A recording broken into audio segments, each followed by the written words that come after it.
नमस्कार, मैं हूं आपके साथ कविता राणा।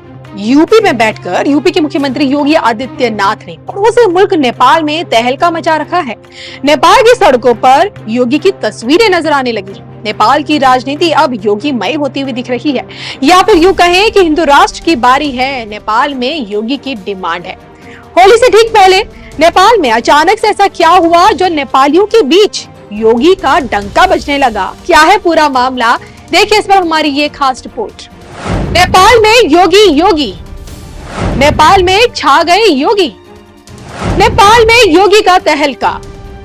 अब आई हिंदू राष्ट्र नरेश की बारी। देखिए सिर्फ धर्म ज्ञान पर। भारत को हिंदू राष्ट्र घोषित किए जाने की मांग अब की नहीं है, बल्कि बरसों पुरानी है। लेकिन इस समय नेपाल के मौजूदा हालात ऐसे हैं कि भारत से पहले उसके पुनः हिंदू राष्ट्र बनने की तारीख निकाली जा रही है।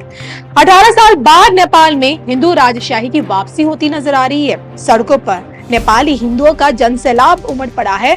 और अब अगर आप ये सोच रहे होंगे कि अचानक से ऐसा क्या हो गया है जो नेपाल पुनः हिंदू राष्ट्र बनता दिख रहा है, तो इसके पीछे का कारण है हिंदुओं की धार्मिक यात्रा पर कट्टरपंथी ताकतों का हमला और बीते दिनों पूर्व राजा ज्ञानेंद्र शाह की काठमांडू वापसी।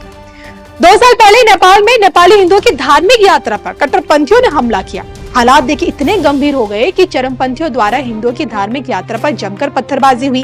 कट्टरपंथियों ने हिंदुओं को दौड़ा दौड़ा कर मारा। और अब जब नेपाली हिंदू नींद से जाग रहे हैं तो उन्हें हिंदू राष्ट्र की जरूरत समझ आने लगी है।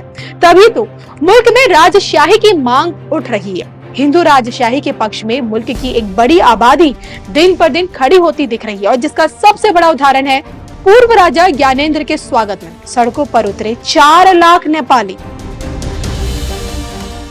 इतिहास बताता है कि हिंदू बहुल देश नेपाल में राजशाही हुआ करती थी, लेकिन चीन समर्थक माओवादी आंदोलन ने इसी राजशाही पर ग्रहण लगाया और 2006 में राजा ज्ञानेंद्र का शासन पूरी तरह से खत्म कर दिया गया। और इसके बाद नेपाल में वामपंथियों का राज आया। प्रचंड के बाद केपी ओली ने सत्ता संभाली और अब पूर्व नेपाल नरेश ज्ञानेंद्र के काठमांडू आने पर राजशाही की वापसी की सुगबुगाहट सुनाई देने लगी। जनता के बीच हिंदू राष्ट्र की मांग उठने लगी। ज्ञानेंद्र शाह के स्वागत में उनके समर्थकों की भीड़ सड़कों पर उतरी। लगभग सोचे 4 लाख नेपालियों ने उनका स्वागत किया। और इसी स्वागत कार्यक्रम में समर्थकों ने हिंदू राष्ट्र के नारे भी लगाए। और इसी नारेबाजी के बीच एक पोस्टर पर योगी आदित्यनाथ की तस्वीर नजर आई। कुछ युवक पूर्व राजा ज्ञानेंद्र शाह के साथ ही उत्तर प्रदेश के सीएम योगी आदित्यनाथ का पोस्टर लहराते हुए दिखे। दरअसल 2025 की शुरुआत में ज्ञानेंद्र शाह भारत यात्रा पर थे और अब उन्होंने अपनी इसी यात्रा में उत्तर प्रदेश पहुंचे वो और यूपी के मुख्यमंत्री योगी आदित्यनाथ से भी मुलाकात की। बस फिर क्या था, उनकी इसी मुलाकात की एक तस्वीर काठमांडू की सड़कों पर लहराते हुई नजर आई।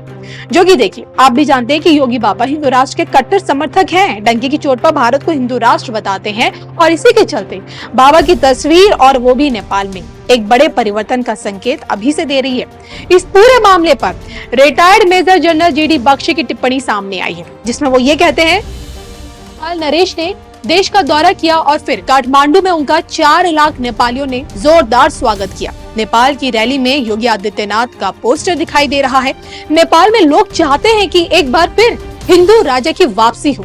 जनता की आवाज ही भगवान की आवाज होती है। तो नेपाल में योगी इन डिमांड, लेकिन कौन बनेगा हिंदू राष्ट्र नरेश? इस पर आपकी क्या राय है? कमेंट करके बताइएगा जरूर।